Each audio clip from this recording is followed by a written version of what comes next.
and welcome to No Off Season, presented by Amazon Business. I'm Zena. I'm Sabreena Merchant. And I'm Ben Pickman.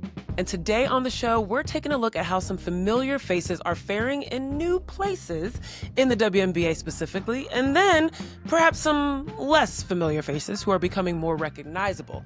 We also got our resident European expert, Ben Pickman, here to talk about European players in the W and the influx of it and what it all means for the league, the players, and the future of the sport. And finally, we are finally playing this game that Ben has been behind the scenes getting us ready for, and we have just been ready to go. So stay tuned for that. Let's get into it. All right, it's time we got to check around the news, around the league, what's going on. Top of mind, of course, the Commissioner's Cup is officially underway. You've seen the black and white balls. Yes, that means the Commissioner's Cup is happening. What is the Commissioner's Cup, you ask? I heard you. I did. Good question. Sabreena, you want to fill us in on what this is exactly, when it started, and why does it exist in the first place? So the Commissioner's Cup is the WNBA's annual in-season tournament, 5th year in a row that it has happened. We've had 4 different champions thus far: the Seattle Storm, Las Vegas Aces, New York Liberty, and Minnesota Lynx. Spoiler alert, I don't think we're going to get a 5th, but it could happen. Okay. All right. The Commissioner's Cup, essentially, the Eastern Conference teams play amongst each other. Everyone gets one game against every other East team. Every West team gets one game against every other West team. We tabulate those standings at the end of 2 weeks. The top team in the East and the top team in the West play each other in the championship game on July 1st. So as Zena mentioned, you noticed all of the games have that slightly different colored ball. If you look on the WNBA app, you'll see that trophy cup next to these games over the next 2 weeks. That's what that means. It's the Commissioner's Cup. And the really fun thing about the Commissioner's Cup for the players themselves is that there's a lot of money at stake. There's a $500,000 prize pool for the winning team, which if you think about splitting that 11 to 12 ways, it's a good chunk of change for people, especially the ones who are making $70,000 to $80,000 this year. It sounds very familiar to something that used to be called the in-season tournament and then changed to the NBA Cup. Interesting. I'm looking at the Commissioner's Cup standings right now. Only a few teams that are left undefeated. Some of them have only played one game as of the time that we're recording. But New York, Indiana, Minnesota, Las Vegas. The funny thing is that you could lose a ton of games that impact your regular season as well, but win the cups with the trophy beside them and find your way to the Commissioner's Cup. So that's exciting, at least. But Ben, how are teams looking? What's your prediction for how it might all shake out at the end of July? Well, it's first funny that you mentioned the NBA comparison again, Zena, because we should say that the WNBA was actually kind of the testing ground for the NBA when they were coming up with their in-season tournament. The WNBA has been doing it longer and kind of worked out some of the kinks and scheduling format before the NBA did, though we should say the NBA has a slightly different format because that league is so much bigger. But I digress to say, in terms of teams to watch, I mean, it's still the same teams we've been talking about. Like, I think Sabreena teased it. Like, I think it's still fair to expect New York and Minnesota to be in the Commissioner's Cup final here. Though, if we're going to circle like one big Commissioner's Cup game in particular, June 17th, New York hosts Atlanta for the first time this season. And those two teams look like the best two teams in the Eastern Conference, at least so far. So that is certainly a game to watch. One other thing to watch kind of about the Commissioner's Cup and these series of games that are going on, point differential, it is important in distinguishing like potential tiebreakers as it relates to Commissioner's Cup standings. And so that's why during New York's big, like, I want to say 48-point blowout against the Connecticut Sun, like, there were a ton of people who were saying, well, why is Breanna Stewart in the game, like, in the fourth quarter, Jonquel Jones? I'm not saying that they needed to be in the game, but one potential explanation could have been that point total did matter for that game, or could matter down the road. So that is another wrinkle. As Sabreena said, I like New York still to win the Commissioner's Cup, though a Minnesota-New York Commissioner's Cup rematch could be a great one, too. And a cool thing about the Commissioner's Cup, just to, another detail is that they all do count as regular season games. So even if you have a team that has started 0-4 in Commissioner's Cup play, they still need to play hard for the remainder of those games because they count towards the regular season standings, and teams that aren't competing for the Commissioner's Cup necessarily still trying to make the playoffs. So all these games are important for that purpose. And just to add on to big day on June 17th in terms of Commissioner's Cup, Minnesota hosts Las Vegas that day. And those are both of the undefeated teams in the Western Conference. So that could also be pretty decisive in terms of deciding the West representative for the Commissioner's Cup final. There you go. Ben, I think the question on New York's game was, why was Sabreena Ionescu so excited about that challenge call? And it's because it matters. It's Commissioner's Cup time, okay? Well, now let's check in on some news that is out of Dallas. We didn't get to talk about earlier this week. Last Friday, in a game against Chicago Sky, Paige Bueckers suffered what we now know to be a concussion, and she's been out on protocol for the last 2 games. Sabreena, what exactly happened with Paige in that game last week? Dallas doesn't have point guards. They're literally like trying to figure it out. It was tough watching them against Seattle the other day. What do we know in terms of updates? Yeah, so Paige appeared to suffer a hit while she was on the perimeter. I think she just sort of knocked heads, or her head sort of knocked into the arm of a Chicago Sky defender. I believe it was Courtney Vandersloot, but she ended up playing the remainder of that game against Chicago. But then afterwards was diagnosed with a concussion. It's a minimum of 2 games that she had to miss, and she's been reevaluated since. I don't think Dallas is expecting her back for their next game, so it could be a longer recovery time. As far as I understand, the WNBA's concussion protocol is not necessarily like super standardized league-wide. It sort of depends on the team doctors with each individual franchise. And, head injuries are the kind of thing where you just don't want to rush anything at all, even if you are still missing Ty Harris and have no quality point guards on your WNBA roster. But yeah, that's the situation with Paige out in Dallas. There you go. And I feel like I'm thinking about Paige. I'm thinking over here in the, East Bay, Tip Hayes dealing with a face injury and will be out for they haven't said exactly the time, but she's been out indeterminately. And I'm just like, what's going on with all these head and face injuries happening in the league so far this year? Like, give me more. Wish I had a reason for why there were all these head and face injuries, but it definitely seems like there are quite a bit. Lucas Seehofer at the Next tracks these injuries for WNBA database, and according to him, there were 15 such injuries in 2023, and then 20 in 2024, and we're already at 9 through 1 month in 2025. Whoa. You mentioned Paige Bueckers. Rakia Jackson had a concussion earlier. Tip Hayes, obviously. Right. Nia Coffey's been sporting something on her above her eye, I think like a hit that she suffered. Jewel Lloyd had a mask earlier in the season. So it does feel awfully prevalent. Again, I can't exactly figure out why. I don't think players are necessarily trying to hit each other in the face. It's just sort of happening. But it potentially brings into conversation like a larger discussion about just how physical the WNBA is. And this is a league where you got to be really, really tough to play through. Hopefully not this tough. Nobody wants head injuries, but it is a very, very physical league.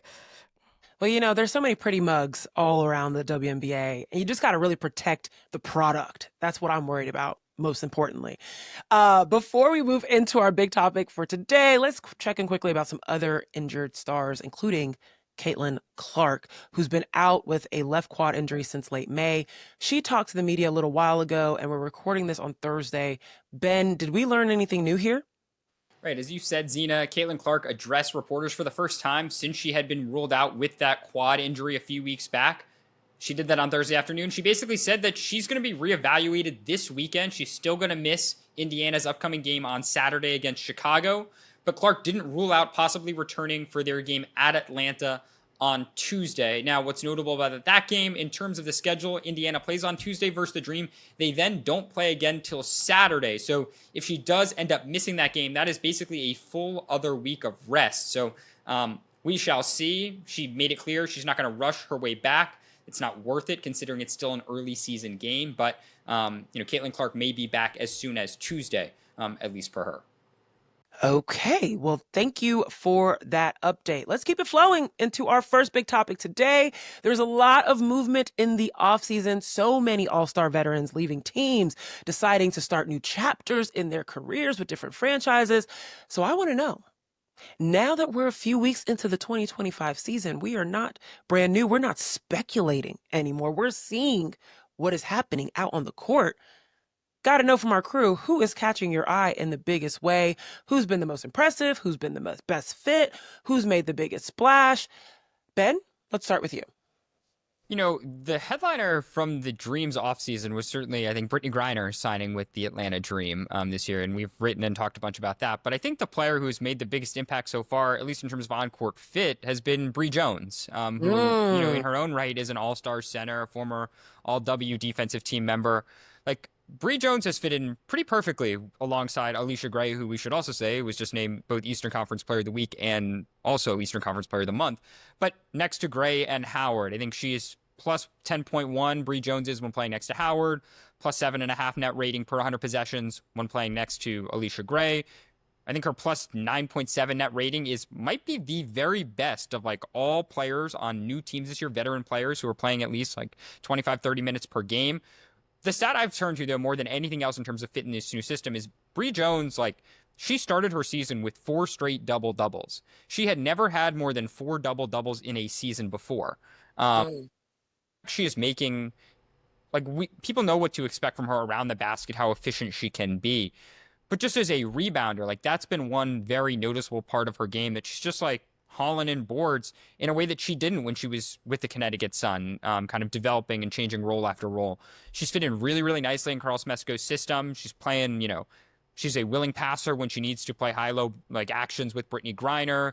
She screens and rolls very well right now. It just looks pretty comfortable for Bree Jones, who, is just like fitting in, and I think for all intents and purposes, like really enjoying her time so far with the Atlanta Dream. I love that. And I think that Bree Jones was someone that after she came back from her ankle injuries, like I think people had forgotten just how good of a passer she is, just how high IQ of a player she is. But this is what DeWanna Bonner and Alyssa Thomas and Dejanay Carrington, everyone in Connecticut always spoke so highly of about Bree Jones. So it makes so much sense that she would just seamlessly fit into with her new team. And let's just be real. Atlanta looks good. Atlanta looks great. Sabreena, who's your number one? Yeah, well, speaking of another team that added 2 all-star bigs during the offseason, Phoenix, where Satou Sabally has had a really interesting start to this season. Plus 11.9 net rating when she's on the court, so a little bit higher than Bree Jones for what it's worth. But the thing with Phoenix is I feel like the word positionless gets thrown around a lot and a little too much for my taste. But in Phoenix, it really does feel like everyone's doing a little bit of everything. And you see that with Satou, like all of her play types, post-ups, transition, pick and roll, ball handler, pick and roll man, like ISOs. All of those are somewhere between 10 and 15% of her possessions. Like she's literally doing just a little bit of everything on the court, depending on who's playing next to her, whether Phoenix has a lot of shooters on the court, or whether it's Kalani Brown who needs the ball inside a little bit more, or whether, Satou's bringing the ball up and running the break. Like it really is just, she has the nickname the Unicorn, and it feels like it's coming to fruition this season just in terms of the way Nate Tibbetts and the Phoenix coaching staff are putting her to use. So it's been really fun to just watch her sort of explore the studio space, for lack of a better word, like just trying some things out, and it's working. She's averaging 20.5 points, career best 8.1 rebounds. She hasn't even been hitting her threes yet. She's a career like 33% three-point shooter, and she's about 23% to start the season. So when those start going in, watch out. But it's just been really cool to watch her just get to try some new things out and like extend what she is as a player already. I love this. Satou Sabally, another player coming off injury, even coming back to Dallas after the Olympics, you could see she still had to work through some things. She was still trying to get back to her agility, her athleticism, in the ways that she explodes off the ball, on the ball, gets to the rack. And now it's like what's the saying? No holds bar. I think that's the saying. But it's just like she is going. And as you mentioned, especially with Alyssa Thomas off the floor, all eyes are on her, but she's saying, I can shoulder that burden and I can get to my spots. And she's playing super physical. And so great choice. I feel bad because, standouts mostly is used positively. I'm thinking about my standout in not a necessarily negative way, but just like maybe standing out in the way that I'm still looking for more. And that, for me, that's why my choice is Jewell Loyd. Looking at Jewell Loyd's numbers this year, she's at some pretty career lows so far in some aspects. Her 2-point percentage so far through her, I think, 6 games or so, 15% from the floor. Her free throw rate in those games, just 17%. That's the lowest she's ever had in her career. Like, she's not getting to the line as much as she used to. But that's because of all of the talent around her that has the opportunity to score. And it's not her main job to have to do that like it was in Seattle. And so I feel like there's still elements of her game that can be unlocked as Las Vegas is still trying to figure out how to utilize her. But yeah, right now only averaging 10 points per game, but her on-off plus minus, plus 23 in these few games in Las Vegas. So it does show that she's doing other things out on the court in terms of being able to play defense, keep up with the defense that, the Aces want to run and have with their starting group. But yeah, I think there's still more to be seen from Jewell Loyd. What are your thoughts on that? 15% shocked me. Like I don't know if you saw my eyes like pop out of my head when you read that. Yeah. That's a number. Yeah. Yeah. Last year, 40%, year before that, 38%, well, the year before that, 40. Like that's Jewell gets to her spot. She pulls up real well. And so it is very interesting that that's dropped so deeply, but she is shooting right now 41% from three, which was significantly better than last year. And that was the problem, right? And I was going to say, like, that is kind of the key split on the offensive end. If you look at the shooting number, like she was shooting high 20s last year, which I think was her prior career low. But when the Las Vegas Aces acquired her, like, they didn't just want to acquire a three-point shooter who's going to stand on the wing and shoot threes. Like, that's the whole thing about what you're saying, Zena. Like, they want a player who can more holistically impact the game on the offensive end of the floor. And, we know she can have success from, inside the arc. And so we just haven't seen that from her so far, as you're saying. And yeah, I should say the mark she had last year in Seattle, lowest mark from three from her since her rookie season. So Right. It's been a long way since then. Exactly. So 6 games in, we're not making this a declaration that things are over, but it's something that has stood out in terms of the new faces and new places. So, all right. I like our numbers. Any special call out? I want to call out the Valkyries expansion draft players. They are standing out. They are fighting. People are interested in the way that they are battling with some really good teams in New York, Minnesota. Veronica Burton is one that really pops to mind, known for defense and now has to be one of the number one offensive options in Golden State. Very much a standout for me from that regard. Anything from you guys? Like Maisha Hines-Allen in Dallas, it's a lot of things to sort out there, but I think she's got a bigger role and sort of starting to assert why she got such a good contract during the offseason. She's been a steadying presence for them in that front court. So it's been fun to watch her sort of, try to get things in order. I loved her interview with Angel Gray the other day, like her just kind of laughing through. We just want to make sure we know what we're all doing. We're on the same page type of thing. She seems like a really great vet to have in your crew. What about you, Ben? I mean, the other name that I've kind of been watching, we've talked about it in spurts, is DeWanna Bonner, who I think very much is still trying to figure out her role and how she fits on this Indiana Fever team. She started the first 3 games of the season. She's come off the bench in their ensuing 4 games. She scored in single figures 5 of their first 7 games. In some of those games, she took like 1 shot and 2 shots respectively. Even with Caitlin Clark going out, like, her offensive production was better the first time that they played Washington, but it dipped again a little bit the second time when they ended up beating Washington. Is she a secondary ball handler? Is she a scorer on the wing? Who does she guard defensively? Like, that fit has not been clean so far in my mind, and I'm just curious to see, how it progresses. What, if anything, changes, for a veteran who wants to win on a team that right now, is not clearly clicking the way some people and in that locker room they would have hoped started this season. And they're dealing with being crippled as a team, like in terms of the talent, dealing with, injuries and such. So great honorable mentions. I'm just circling back to, we talked about point differentials during the Commissioner's Cup. And as we were talking about that, I was like, who knows more about point differentials than European players? Obviously, that is what they deal with in EuroLeague and Eurobasket and all of the above. And that's why we're about to talk about European players showing up in the W.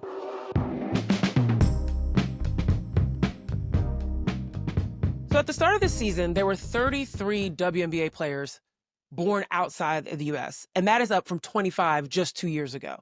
These players are making a huge splash, especially on teams like the Golden State Valkyries, where more than half of their roster represent countries outside of the U.S. In some cases, these players are electing not to play for their home country in the upcoming Eurobasket because they want to be here. They want to be in the WNBA playing and representing their teams. Now, it feels as if there's a generational shift going on because it was literally just last year that some players didn't come over because obviously the Olympics were happening. There were players that delayed their arrival to the WNBA because they were still playing on their European teams and leagues. This is changing, Ben. And you've written extensively on European players, but you recently wrote a piece about this, and you're the expert here. You gallivanted all through Europe talking to folks about this. And now you're back and you're here in New York and you know what's going on. So what's happening? Why are more European players flocking to the WNBA? Yeah, there's a few reasons, Zena, that there are more players coming to the WNBA. And, I think the big one is that the global presence of the WNBA has just grown. The brand is bigger. And from overseas, a new generation of players is seeing like these packed arenas. They're seeing the engagement on social media. They're seeing the increased ownership investment.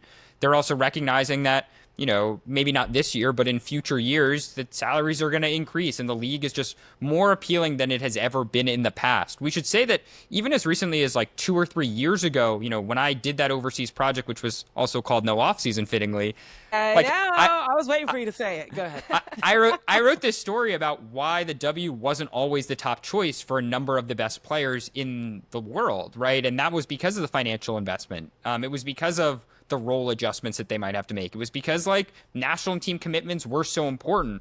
But already in just a few years' time with this boom of the WNBA, like that is changing. Of the more than 30 players that we mentioned that, were born outside the United States, 18 of them right now are in their first or second seasons in the WNBA. There's this totally new group of players that are making an impact in the W, not from the United States than ever before. And, the Valkyries obviously contribute to that. A new team, a team that has clearly put an emphasis on European players or recognize the talent that international players can provide them, veterans especially, even if they're new to the W. But like, it's not just the Valkyries. It's kind of one of the big points of the piece is like, we're seeing this across the league. It's not just in the Bay Area.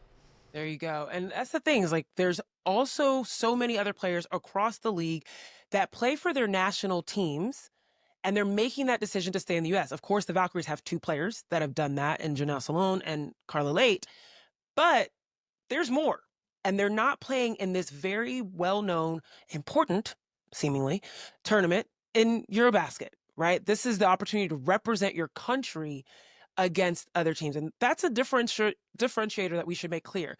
EuroLeague is like the equivalent of the WNBA in Europe. You have your own program that you compete with against other programs, but it doesn't necessarily mean that you're competing for a country. You're competing for that program, just like you would have the Golden State Valkyries, the New York Liberty, etc. Eurobasket is like a mini Olympics in Europe. It feels like some players are saying that they are going, and in some cases, players aren't going. Like you look across the league, and there's a variety of ways in which people are finding this to be important. Let me go back and play for my country. It feels like it is really important, but the response has been what, Ben? Well, we should say that there's kind of a mixed response. It's a mixed bag this year of some of those players. Even in Golden State, like some of the players, you mentioned Janelle Salon, she's going to play for French in Eurobasket, but Carla Late, who is making, her WNBA debut this season as well, just kind of made the choice that like, I want to be super present and stick with the Valkyries for this first season. We've seen that split also on the Valkyries in terms of Julie Van Loo, who is Belgian. She's going to play with the Belgian national team. Her Belgian teammate and her best friend, Kiara Linskins, a center on the Valkyries, is staying in the United States. In Seattle, Gabby Williams, Dominique Malunga, they're staying with the Seattle Storm. Whereas in New York, we have Maureen Johannes. She's sticking around in the U.S. throughout the WNBA season after missing last year because of the Olympics. But her German teammates, Leonie Fibic and Niara Sabali, they're going to play for Germany. So there's just kind of a splitting. And for me, from the players I've talked to, it just comes down to like, do you want to commit to the WNBA team?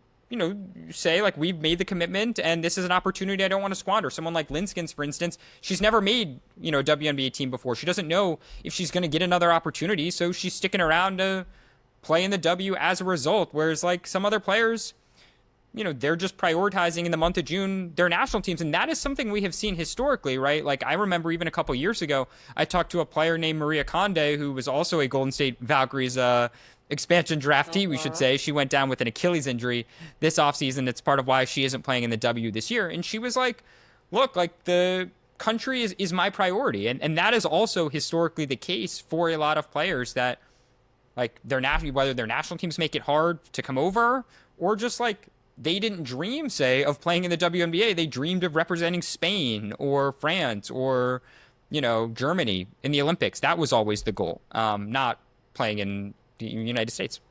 So Sabreena, there are some big names that are not going over. Of course, you're thinking about a Dominic Malanga. I'm thinking about a Carla Late. For France, there are major implications of some of these players not going to play for their countries. What's the impact that this is having on international leagues? And American players were very prominent for a long time in these leagues. And now potentially not traveling overseas to play in the offseason, how is that going to impact what these leagues look like, how they do, the interest in these leagues? Well, there's a couple of separate ways to look at it. One, with the international competitions like Eurobasket, with France missing out on a big chunk of its roster, right? Like, that's obviously going to impact their ability to be competitive at this year's Eurobasket. And I think part of it is France historically has required its players to commit for a longer period of time before tournaments than other countries. Like, some countries you can just head in like a week before the competition starts and they'll let you on the roster. In France, they require a little bit more commitment. And so that's harder, right? It's harder to skip out on so much of a WNBA season. You think about somebody like Gabby Williams, who hasn't played a full W season since 2022. She committed to Seattle. She wants to be here for the full year, and leaving for a month is really, really hard to do. It's also really hard for WNBA teams to account for that. You've seen multiple teams cut players who happen to leave for Eurobasket because they just don't want to be without for a full month. You don't want to have a hardship player and then try to reintegrate. You see Phoenix Mercury cutting Sevi Uzun and the Minnesota Lynx cutting Mariam Badian. Like, it's very difficult to manage all of these things simultaneously. And it's not like, I'm sure they had these conversations ahead of time, like, hey, you can be on our WNBA roster before you go, but we're not just going to hold a spot for you until you come back because we still have a season to prepare for. So that's an interesting sort of wrinkle with the international competitions. I don't really know how they resolve it with Eurobasket because it always seems to be a summer tournament, so it doesn't conflict with the European competitions that they have domestically. But like the World Cup, as Ben has talked about, they moved their competition in 2030, so it doesn't conflict with the WNBA season. So that'll no longer be an issue for international players who want to compete with their national teams. Still going to be a huge issue in 2026, and we'll get to that when it comes. But I do think that FIBA is trying to adjust its calendar a little bit to account for the fact that a lot of its great players are in the WNBA, and they can't assert priority over the WNBA anymore. People are committing to the WNBA, making it their number one commitment as opposed to these international competitions. And you mentioned, the 2026 World Cup, and I do think it's worth mentioning here, even though it is still more than a year away, because that is kind of one of these big scheduling, conflicts that is just looming. We talk about things that are looming, hovering over the season. The CBA is obviously a big one, but this 2026 World Cup is definitely something that's come up in conversations that I've had around the league, because basically it is this global tournament. It's basically not the Olympics, but it is the next best thing. Second biggest thing. Like Team USA, the Americans usually send all their best players to play in it. And in 2022, the last time it occurred, it ran from the end of September into early October, and the WNBA season actually kind of moved up its end date to account for this event. So the WNBA season ended before the World Cup occurred. The question now is, with the WNBA season being expanded, 44 games, with the league being as popular as it is, the finals the past couple of years have ended in mid-October. So what do you do when you have a tournament that is, slated to be in the middle of September next year, right? How can you kind of maneuver the schedule to make it all work? And what does that mean for player participation, right? This is something, and I wrote about it, I think it has to be collectively bargained, but one possibility is that there's basically a WNBA hiatus for maybe 10 days or 2 weeks just before the start of the 2026 playoffs to account for all these players around the world, the international players, and also the Americans going back overseas to play in the World Cup in 2026. And then that begs the question not only about kind of participation prioritization, but say you're Brianna Stewart or Asia Wilson, do you play for Team USA at the FIBA World Cup just before the start of the WNBA playoffs, right? Do you risk injury? Do you risk fatigue? What do you do, right? That's a really tough place for players. This is June, and we've already seen players have this mixed bag response. But I'm really curious, with an event that is in September, that's an even greater conflict because, can you imagine if a star player on a WNBA team rolls their ankle, say, in that tournament and misses the postseason, and a WNBA team's whole postseason run is shot because of it? That is the worst case scenario for the conflict of this event. Again, as Sabreena mentioned, 2030 no longer will have this conflict because it's the World Cup is moving back to late November, December. But like we talk about scheduling conflicts, it's hard to avoid the 2026 one. Yeah, when I think about the 2022 World Cup, I do think about the epic run that Asia Wilson had, literally going from winning the the World Cup title, getting MVP, and then becoming a Las Vegas champion as well. But she had to miss 2 games in the group stages before she even got to the World Cup. It adds to the lore of Asia Wilson, but it also is, you don't want to use that as everyone's Asia Wilson and it will have that sort of a perfect run where nothing can happen. You're absolutely right, Ben. There is a lot of risk that could possibly happen with that sort of scheduling. It's a great question. And let's bring it back. It's a little macro right now, but let's bring it back particularly to the league. In terms of these international players, not necessarily the impact that's happening overseas, et cetera, that's happening for sure. But there's also an impact that's happening on rosters because, we've talked about the Golden State Valkyries, but there's also other teams that have seen the influx of players from Europe, particularly those that are already seasoned, right? They're veteran players that are coming over from Europe, are coming and taking roster spots. And I'm not saying taking it from someone, they're getting them, they're earning them, they're deserving them.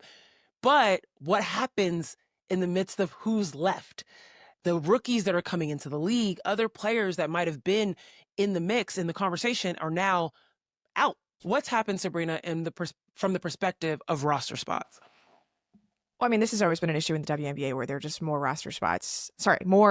players capable of filling roster spots than there are roster spots to have them, right? And we see 2nd-round picks and 3rd-round picks essentially have no chance of making the WNBA out of the draft, and even some 1st-round picks get cut before they can start the season. I'm thinking of like Abby Myers or like Maya Hollingshed, players who were taken again in the 1st round and never ended up suiting for their WNBA team.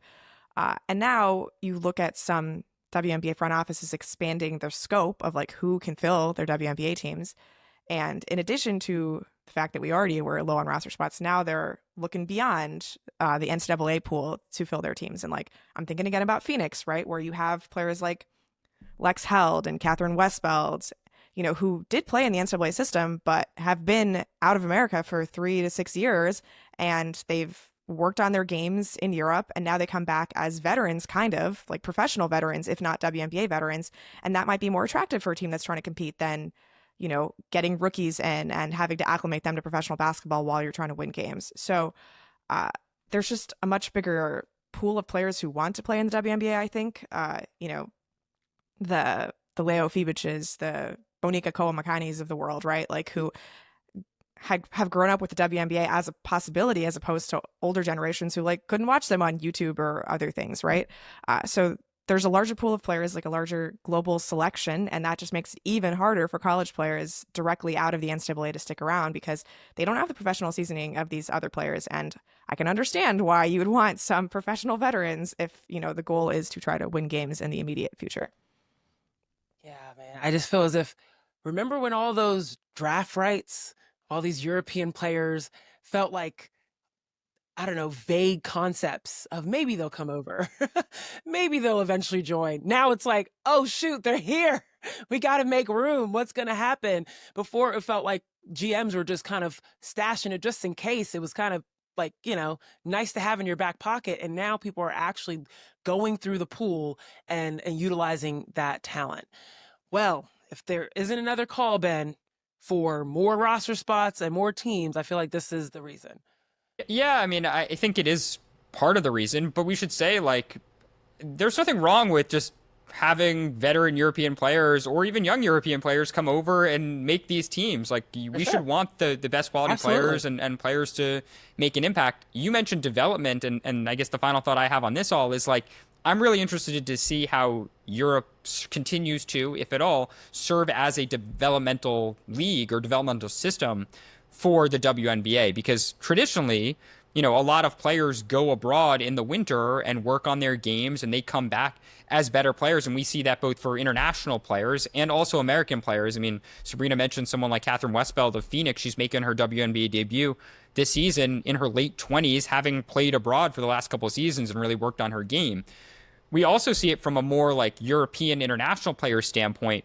traditionally so many of the best players, American players, go overseas. And that helps to push the product abroad forward, right? That helps make players who, Turkish players, Italian players, French players better because they are practicing every single day with your Brianna Stewarts, with your Nafisa Colliers, with your Maya Moores, Tarasis, Candace Parkers, Diana Taurasi's, etc. Like all those greats are all playing abroad. And so if you take all those kind of players out, then what happens to European players who suddenly might not be pushing themselves maybe on a day-to-day basis? I mean, I have in this story like an anecdote from Sevgi Uzun, who's a Turkish guard who started the season on the Mercury.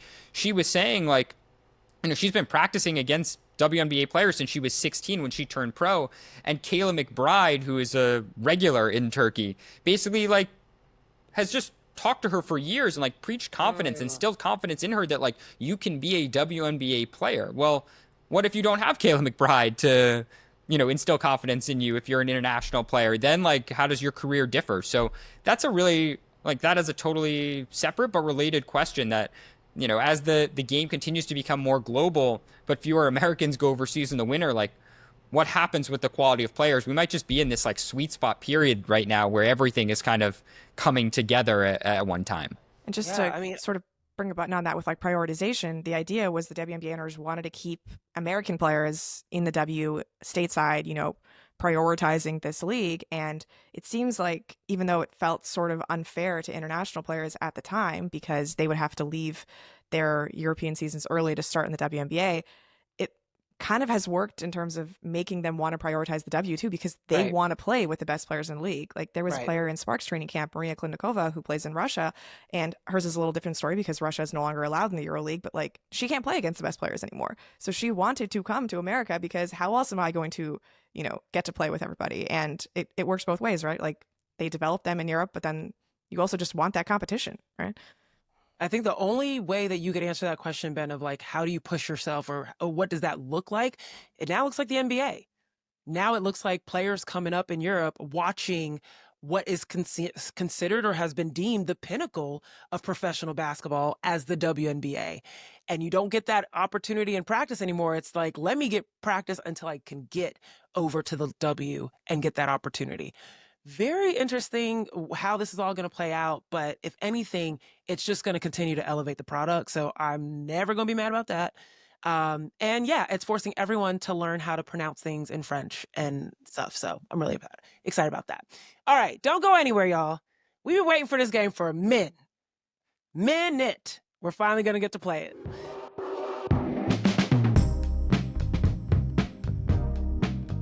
All right, I'm going to hand over the reins to Ben here for a little game we call Something in Common. You got it, Ben. Let's go. Well, we should say hat tip to our producer, Tanika, who really has pushed us to do this. And I'm just kind of doing the prep work and the actual game creation on creating some categories and some names. So very simple, honestly. I'm just going to throw out groups of 4 players, and you just have to tell me what is the thing that brings them all together as a group. We playing together, or how does this work? Please let me play together. I'm not. Okay, we're playing together. Sure. Please, and we should Sabreena, I need help. I have the worst memory.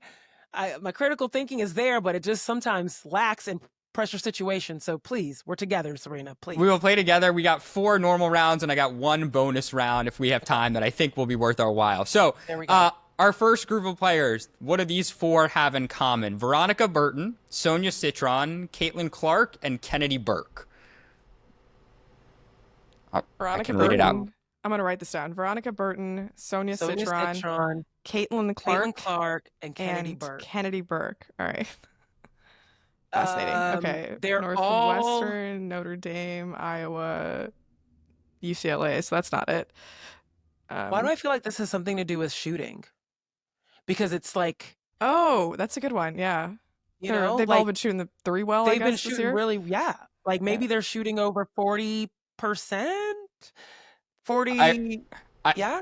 I appreciate you putting a number on it. I was definitely not going to accept they're all just shooting the 3 ball well. Yeah. That is not correct, though. They're all number 22s. They're all number 22s. Dang. Okay. We're taking too Terrible hard. at jersey numbers. All right, Terrible. We're taking too hard.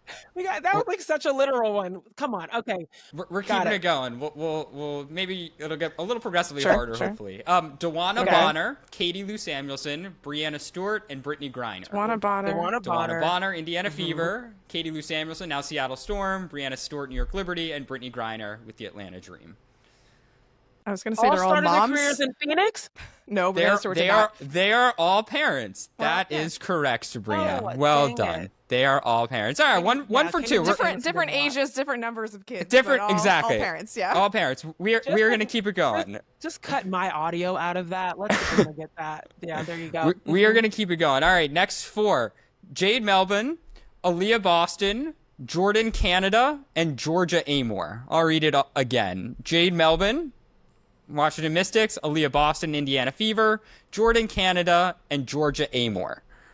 Okay, we got 2 Aussies, but that doesn't help. What are they? What's Aaliyah's? What brand are they under? Georgia's, I think Under Armour, but Aaliyah would be Adidas. Oh, that's fair. Okay.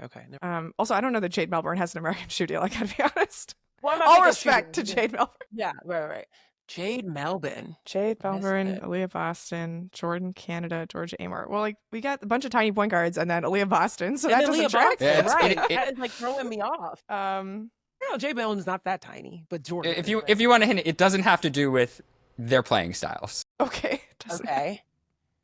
I'm trying to think of what jersey numbers they were. No, that's not right. That So not Aaliyah was number 1. Yeah. Yep, that doesn't work. Jordan was a lottery pick, but Georgia was not. Mhm. This All is right, tough. I think we might give up on that feels one. like we're going to call it time. They are all names, place names. Jade Melbourne, a place name. Aaliyah Boston, a place name. Jordan Canada, a name of a place as well. And Georgia Amore, a name of yeah, a that's place. so good. I hate We're- that. we're- It was we're- so simple, and we did Just sitting we're right there. too I know, hard. right? We did, like, Hey, we're We going need to keep to it be- going. Yeah, let's keep going, Round yeah. four. Round four Yeah, gets okay. slightly harder. Sanaya Rivers, Robin Parks, Rebecca Gardner, and Diamond Miller. Okay. You got to think about me as a Sanaya quiz master Rivers. here. Rivers, Sanaya Rivers, Parks, Robin Parks, Gardner. Rebecca Gardner, and Diamond Miller. Okay, so kind of related to the last one, they're all like nature things, right? Like rivers, Well done. parks. Well done. Well done, Sabrina. Okay. Well done. Yeah. It is names of right. nature. I'm Names of doing so nature. poorly. Okay, got it. Very nice. All right, 2 of 4. And our final category. This is a Sabrina, you're bonus. playing by yourself at this point. No, I'm A not. bonus. It was like- All return. This is all now former players. Last one.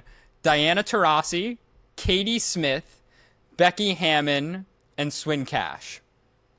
I'll read that again. Taurasi, Katie Smith, Becky Hammond, and Swin Cash. Okay, so they're not all There's- Hall of Famers yet because Diana's too young to be in the Hall of Fame. Becky did not play for Team USA. Diana. I'm thinking like Finals Then- MVPs, but I don't think Becky ever won a WNBA No. title. I mean, Becky are did we not counting win. like her Aces titles like they're multi-time champions? I'm trying to think Uh, literal too, but I don't know. Diana Taurasi, Hammond. Katie Smith, Becky Hammond. There's no Wait, like Cash? school connection because Did they win NCAA tournament? They all won something. They all won something. something. Yeah. Did they all win a title?